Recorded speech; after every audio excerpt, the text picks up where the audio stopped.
कुमार स्वामी नायक है Gongo लिबू लटोका radio Fiji 2 में पुराना गाना लगे हमें बहुत अच्छा लगे रेडियो फीजी 2 देश की In the news tonight, Itoke way of life is safe, says PM. Nawaikula slammed for racism allegations. And Levuka records decline in crime.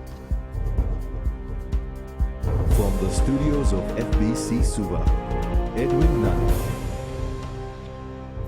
Levuka, Fiji. The opposition's continuous attempts at trying to portray the Itoke people as needing government protection is insulting and demeaning, says Prime Minister Vorengem Bainimarama. The Prime Minister made the statement while debating land reform issues in Parliament. He says opposition MP Niko Nawaikula continues to bellow about the ILO Convention on the Rights of Indigenous and Tribal People, which has already been ratified by the government. Pranita Prakash reports. Prime Minister Vorengem Bainimarama says they have on many occasions addressed the issue of indigenous rights provided under the Constitution. It is absurd and makes no sense to think that a population who is in the majority is in danger of losing their cultural heritage, the traditions, the language, expressions, and the way of life. He says the opposition are purporting to argue that the Prime Minister has the powers to make decisions on the utilization of the land without consultation. No land can be designated by the Prime Minister unless and until 60% of the Itoke land owning unit provides their consent. All Itoke land that is taken into the land bank, you have to get consent of 60% of the landowners. 60%. If they say no, it's no. Over and above that, when all the processes have been done, it goes to the Prime Minister who checks and verifies. He makes sure, because nobody on this side of the house wants to push down the Itoke landowners. We want to bring them up. The Land Bank initiative has undergone several reforms since 2011, which has benefited a number of landowners. Pranita Prakash, FBC News. Opposition MP Niko Nawaikula has been challenged to provide evidence that government ministers are racist. Speaking in Parliament late yesterday, Nawaikula alleged that ministers have hired their relatives as civil servants. The evidence is here. Nawaikula was debating the Auditor General's report 2016 when he made the allegations. Everything being equal, OMRS will work. But no, they have used it by government personnel to select and pick their relatives. They've even been racist. If he has the guts to do that, take it outside and let's go and settle it in the courts. But if he has evidence of that, he has to provide that evidence and let's deal with it. The opposition MP then changed tactics, saying he was not sure who was related to whom. The Auditor General, he cited the Ministry of Education of abusing the OMRS by employing 4 individuals who were not qualified. They were related, I'm not sure, whether it's minister or the old minister, whichever minister for Education. Dr. Ifiremi Wangainambete also insisted that Nawaikula back up his statements with proof. He must submit that evidence into this August House. If not, please take that statement outside and say it outside so we can challenge him in a court of law. The Sodelpa MP then backed off from his claims and carried on with debate.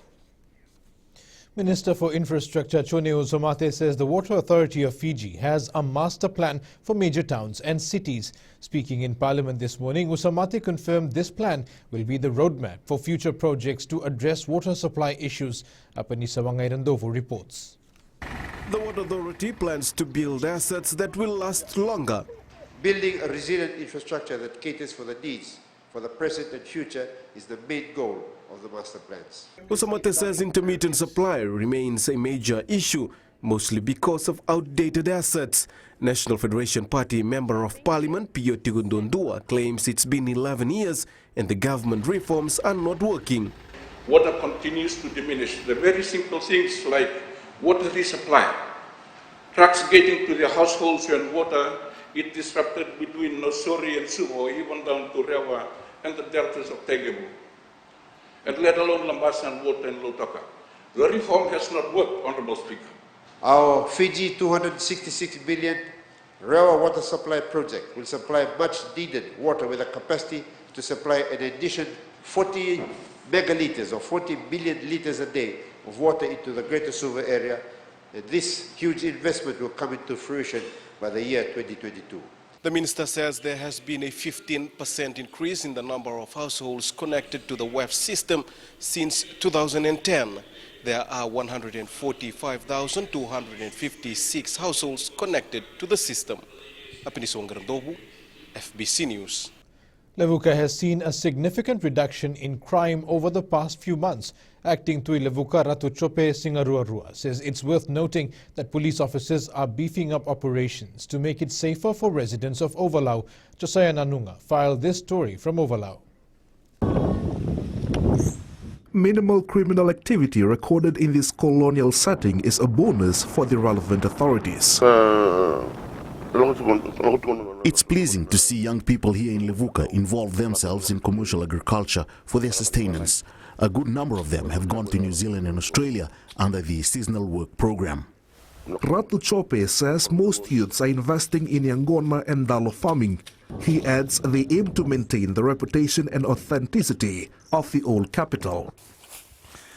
These are a few youth of Viro village here in Levuka who continue doing justice to the Solisolvaki initiative aimed at consolidating the relationship between the Vanua, Lotu and the general community. This is also an avenue to tackle various social issues prevalent in society today. Some members have returned to the village amid the impact of COVID-19 pandemic last year. Club members are practicing the Solisolvaki initiative or communalism to strengthen the relationship in the community. Female youth members also weave baskets, mats and handicrafts, which are sold to various markets in Levuka and Suva. We still know that skills. I know it's rare, but we are thankful to the old ones for teaching us, the weaving of mat especially. Young people on the island have been encouraged to actively participate in the Solisolvaki initiative to keep them engaged. This will stop them from getting involved in criminal activities. Josiah Nanunga, FBC News. 91 cases of tuberculosis have been reported since January. Speaking at the World Tuberculosis Day commemoration at the Tumi Hospital in Tamavua Suva, Medical Superintendent Dr. Mike Kama highlighted the increase in the number of tuberculosis cases over the years. Jeshulal reports. While there has been an increase in the number of tuberculosis cases, it was difficult to identify new cases during the lockdown period. The incidence rate for TB from 2019 in Fiji was around 59 per 100,000. That reduced in 2020 to around 48 per 100,000. Dr. Kama says the Health Ministry is working to identify tuberculosis cases so that people can be screened and given medical treatment. It's quite important for us to reflect back on where we've come from with regards to the TB program in Fiji and where we are now and where we would like to head towards. We need to ensure that we can reach them from time to time so that they also get screened and get diagnosed for TB. 590 tuberculosis cases were recorded in 2019, while 430 cases were recorded last year. Since January, screening has found 91 people suffering from tuberculosis. Jeshulal, FBC News. And Jeshulal joins us live now. Jeshu, how does the Ministry of Health plan to tackle tuberculosis?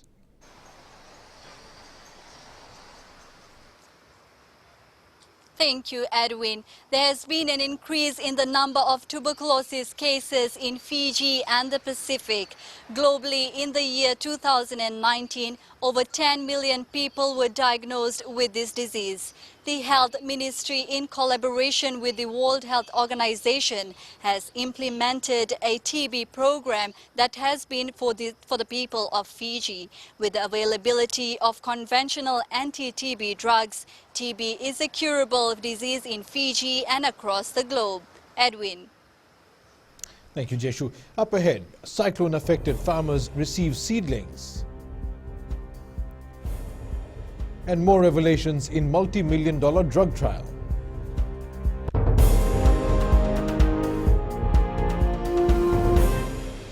मैं totally Delhi में रहता हूँ radio Fiji बहुत radio Fiji रोज सुनता हूँ.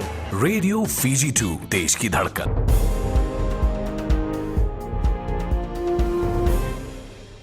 Welcome back. Over 3,500 cane farmers in Lambasa are receiving vegetable seedling packs this week to help address food security needs following the devastation caused by Tropical Cyclone Yasa and Ana. The seedlings are the first round of assistance provided by the Lambasa Cane Producers Association to affected cane farmers. Following the widespread damage on farms by the two recent cyclones, the Lambasa Cane Producers Association embarked on a project to assist cane farmers by providing vegetable seedlings worth up to $150,000. Major donors for this project is Fairtrade Australia and New Zealand and Fairtrade Germany, and the rest of the funds we have put from Lambasa Cane Producers Association. The project aims to help improve the livelihoods of cane farmers who are affected by the two cyclones by first ensuring that they have food on the table. So we'll start land preparation from March till April, and then planting will go on. So within 3 months, definitely these normal vegetables will be so to be ready for consumption. Distribution of the seedling packs started this week, with each pack containing seedlings for about 10 different types of vegetables. At the very right time, as you know, during Cyclone Yasa and Yana, all the vegetables were damaged. So by receiving these seeds, I hope the people of Angili will benefit from it. I really feel very happy, and I thank to Lambasa Cane Production Association and Fairtrade Germany for giving us the seeds. The Lambasa Cane Producers Association is now looking into getting assistance for crop rehabilitation for the affected cane farmers. Eleanor Turangaivu, FBC News. The potential of youths as key agents of social change, innovation and future leadership places them at the heart of building resilience to climate impacts. During his ministerial statement on the Youth Climate Action Summit 2021, Minister for Youth and Sports Parveen Kumar highlighted that youth play a vital role in the decision-making process. Kritika Kumar reports. The minister highlighted that youth makes 1/3 of the country's population. It is important to have our young people participate as agents of change, as they can influence the fellow youths to join the fight against climate change. The Youth Summit was aimed at advancing youth-led community initiatives and providing vital input to the government on the climate change bill. The document recognizes that climate change is a human rights crisis, threatening our lives, our families, our future, and propose the fact that youths want our future generation to live in a safe, clean, healthy and sustainable environment. Opposition MP Lenore Angerengere Tambua says, while the outcome of the summit is positive, members of the parliament also need to take action. Prime Minister was right that we are very tiny in the world of emissions. Our plastic output is something that is going to drown us out before emissions do. 200 young Fijians shared their knowledge and experience at the 3-day National Youth Climate Action Summit earlier this month. Kritika Kumar, FBC News. The lawyer for Canadian national Joshua Aziz Rahman alleged in court today that Rahman was never released from custody after his arrest and was kept for more than 48 hours. In the drug trial this morning, 2 prosecution witnesses maintained that Rahman was released and then rearrested. Rahman faces 1 count of unlawful possession of illicit drugs estimated to be worth more than $30 million. Lina Rees reports. Prosecution witness acting ASP Rupeni Tawaka testified that his only point of contact with Rahman was to release him from custody at the Criminal Investigation Department on the 15th of February 2019. During cross-examination, the defense put to Tawaka that his statement about releasing Rahman was a cover-up as the accused did not leave the premises at all and was held for more than 48 hours. Tawaka responded that it was not a cover-up, adding that he released Rahman and then the accused was rearrested just outside the CID headquarters. Another prosecution witness, Usayan Donu, informed the court that he was the officer who rearrested Rahman after he was released at the CID headquarters. It's alleged that in a raid at his home in February 2019, Rahman had in his possession 39 bars of a white substance that later tested positive as cocaine with an estimated street value of $31 million. The trial will continue in the Suva High Court tomorrow morning. Lena Rees, FBC News. Self-proclaimed Facebook commentator Kishenkumar today pleaded not guilty to charges against him. The former computer science teacher appeared in the Suva Magistrates Court charged with 6 counts of indecently insulting or annoying any person and 1 count of criminal intimidation. The defense requested Kumar be allowed to reopen his Facebook account, but this was denied by the chief magistrate since one of Kumar's bail conditions was to deactivate his account. It's alleged Kumar insulted the modesty of National Federation Party MP Lenorang Ngerengere Tambua by posting videos on his page called Kishenkumar Publication, claiming that Ngerengere Tambua was a porn star in Fiji. Kumar's bail has been extended and the case has been adjourned to April 9th. The resilience of women in Nandi affected by the pandemic has been commended by the Fiji CSO Alliance for COVID-19 humanitarian response. During the Alliance's 2-day visit, the women shared some heartbreaking stories of what they are going through. Felipe Naikaso has more. More than 100 women were visited by the CSO Alliance a year after the pandemic left many unemployed.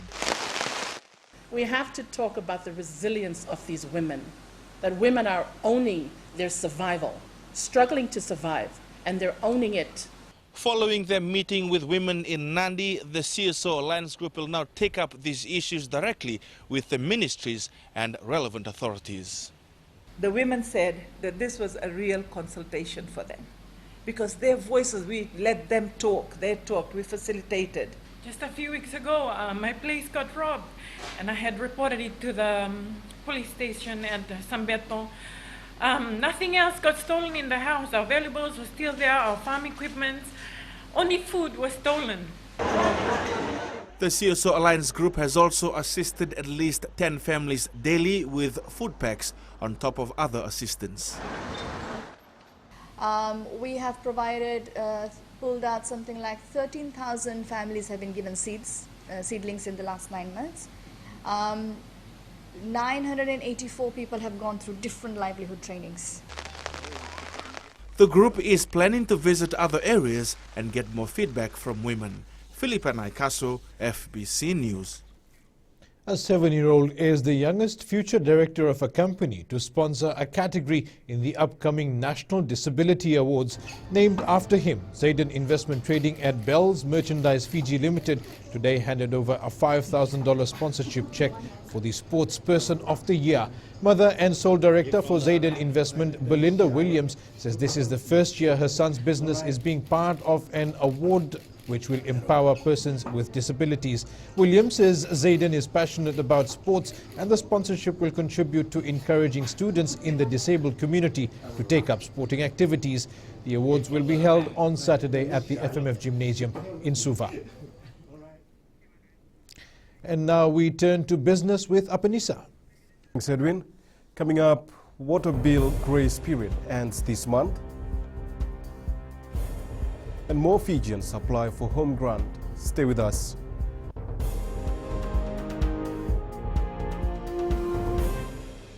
Bula, ang gono ilutoka butalita kanang Bula FM bertini nambang 2 NSR. Bula FM nambang 2 NSR.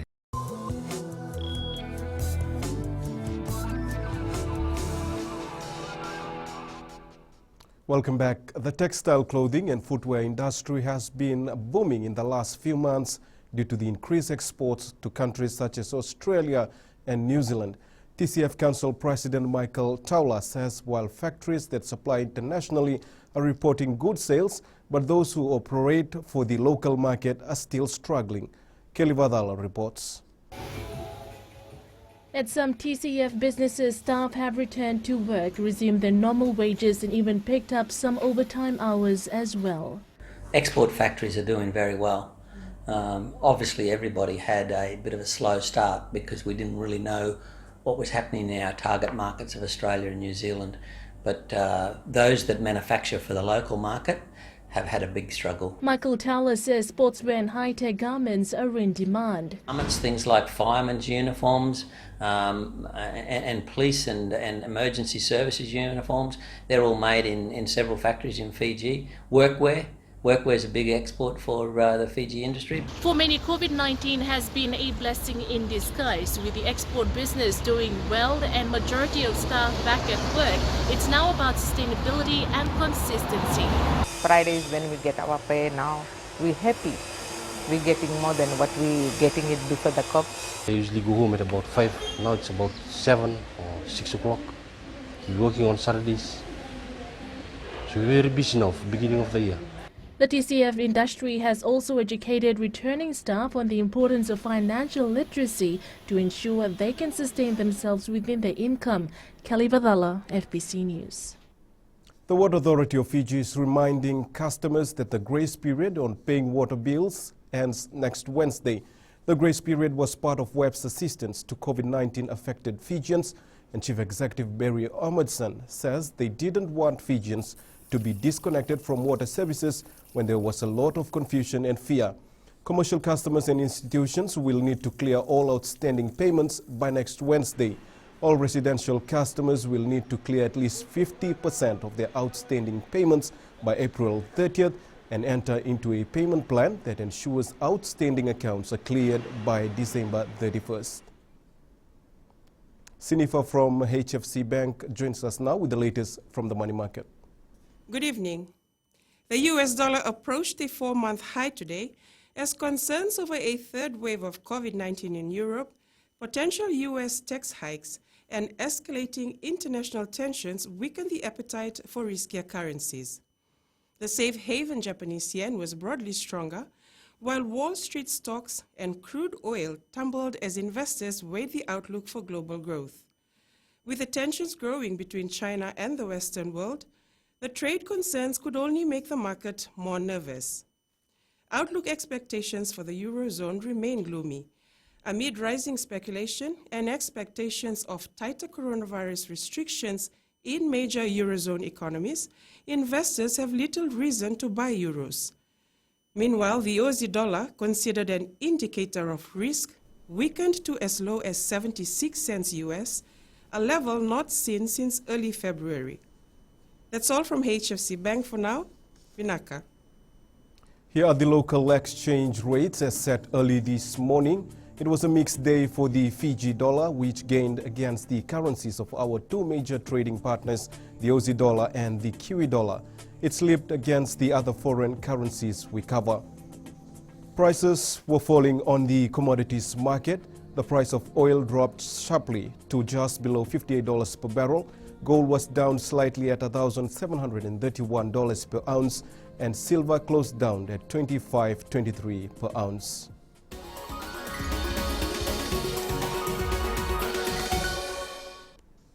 The Ministry of Housing will require just over $3 million to servicing a further 152 applications under the First Home Grant Assistance Program. Minister Pramila Kumar says the funding allocated for the program for the current financial year has been fully utilized. Kumar says a total of 334 families have been assisted under the program to date. She adds the payout is in excess of $5 million. These additional applicants have their loans already approved to a sum of $20 million. Given the overall positive impact of this program on the Fijian economy, the good news is the Minister for Economy will be redirecting additional funds to support these applicants.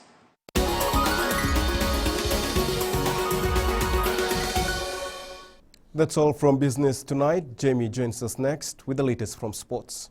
Thank you and good evening. Ahead in sports, former captain returns for Shadow Fiji Sevens.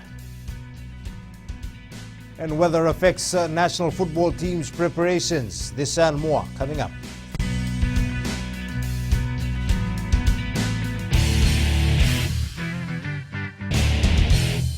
Hi, I'm Ini from Raki Raki. I love Gold FM, only the classic hits. Gold FM, only the classic hits.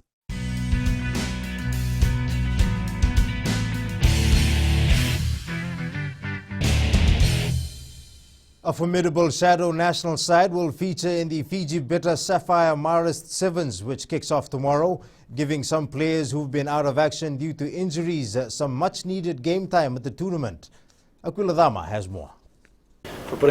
Fiji Sevens coach Gareth Baber has decided to field the best team at the Maori Sevens. There's a number of players who have sort of been injured, come back from injury. They didn't play up in Savu recently, so you'll see some familiar faces. Players like Tuta Weningolo, Jerry Tuai, Josuava Kurunambili, Melin Derenalangi, Waisiana Dungu, Kitione Talinga, and Asaeli Tuipuaka are part of the team.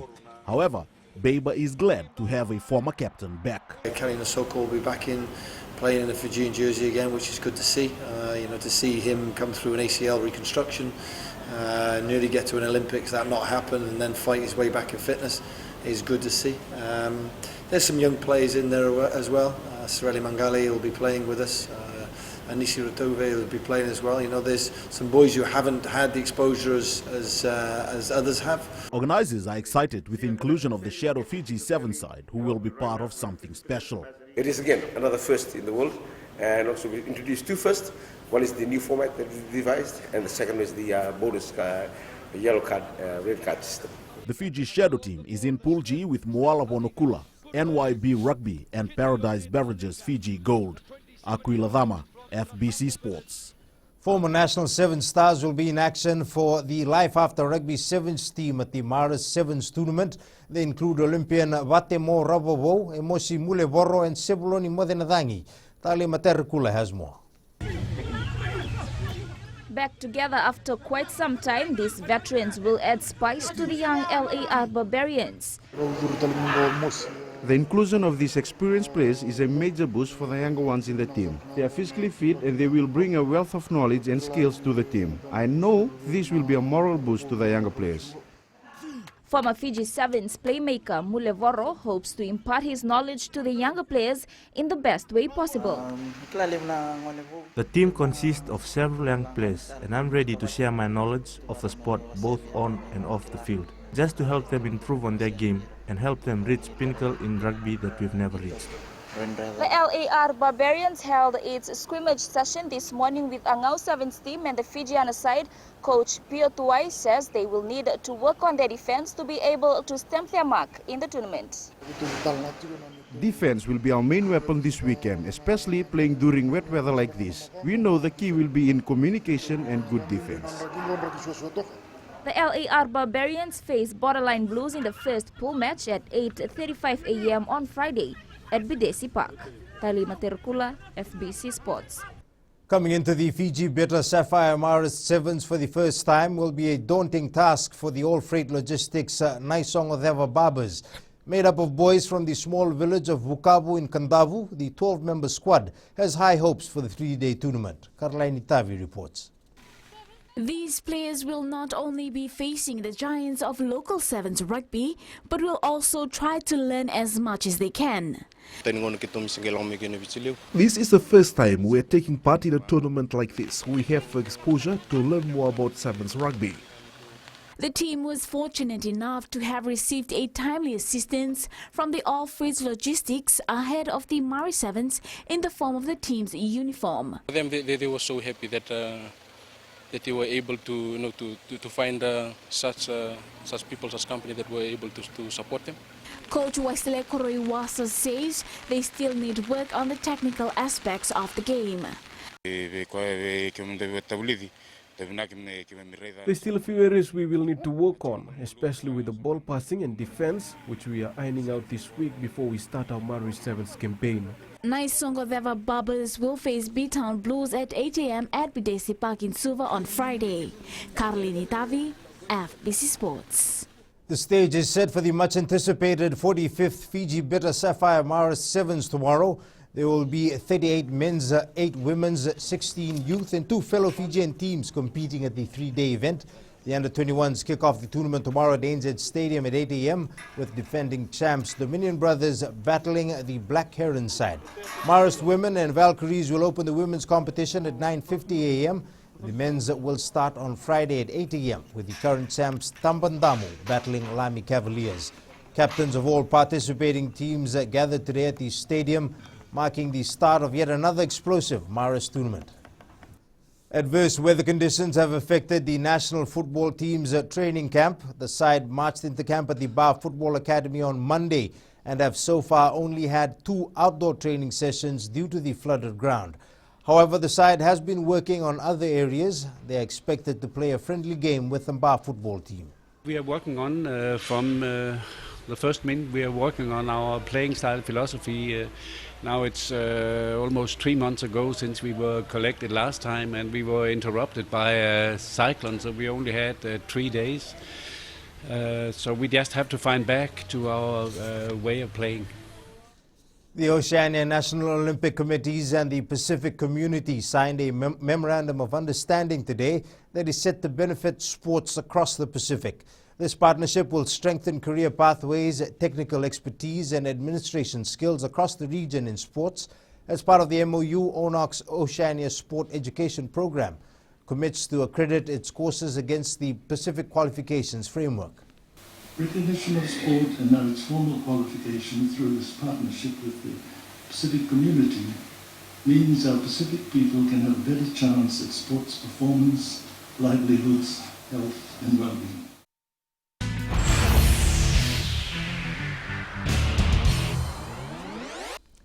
In play of the day, Cardiff Blues have beaten Edinburgh in their Pro 14 clash yesterday. However, it was William Mata's big hit that was the post-match topic.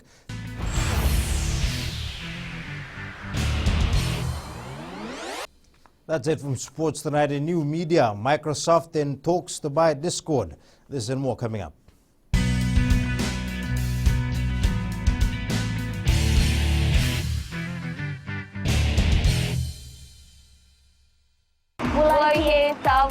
We love Today FM. Today FM rocks. Today's hit music on Today FM.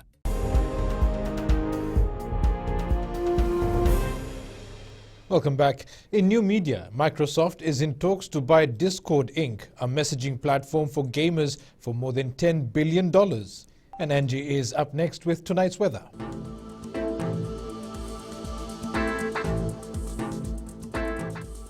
Hello to you and welcome to the Weather World. It's a jolly Wednesday, even though the weather does not agree. But there's nothing to stress over. This rain will be fanned away by the good winds.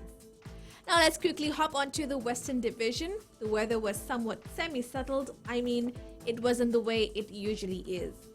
Eastwards from Pekhawar to Suva, the system was rainy and gave a dull appearance.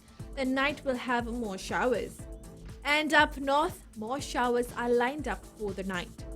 At sea, southeast winds gusting from 20 to 25 knots, moderate to rough seas. Turning to the tides, low tide at 9:30 p.m. with high tide at 3:47 a.m. Sunrise at 6:11. For tomorrow, all these showers will pass by and give us a bit of sunny conditions. Tomorrow's temps, all centers will be cool at 28 to 32 degrees.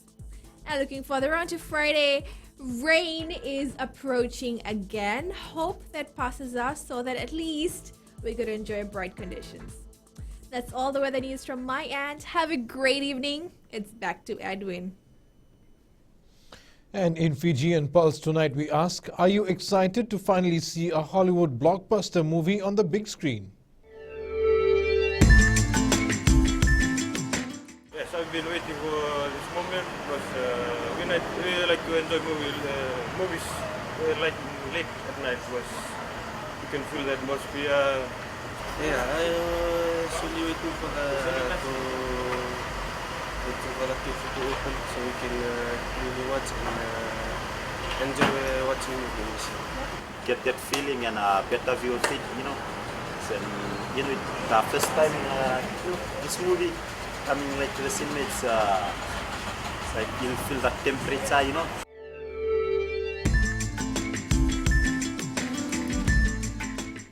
And recapping our main stories, Itoke way of life is safe, says PM. Nawaikula slammed for racism allegations, and Levuka records decline in crime. For these stories and others, you can tune in daily to our sister radio station Gold FM to our poll question. This week we are asking, do you know what a pyramid scheme is? Visit our FBC News website to answer. And on to our shot of the day, a snapshot taken from the hill of Nakawanga village on the island of Mali in the province of Madwata by Nigel Spencer. You can send us newsworthy pictures and videos. Email fbcnews@fbc.com.fj or share it with us via our various social media accounts, including Facebook, Twitter and Instagram. That's your news this evening. I'll be back again tomorrow. Until then, stay safe. Modemanda.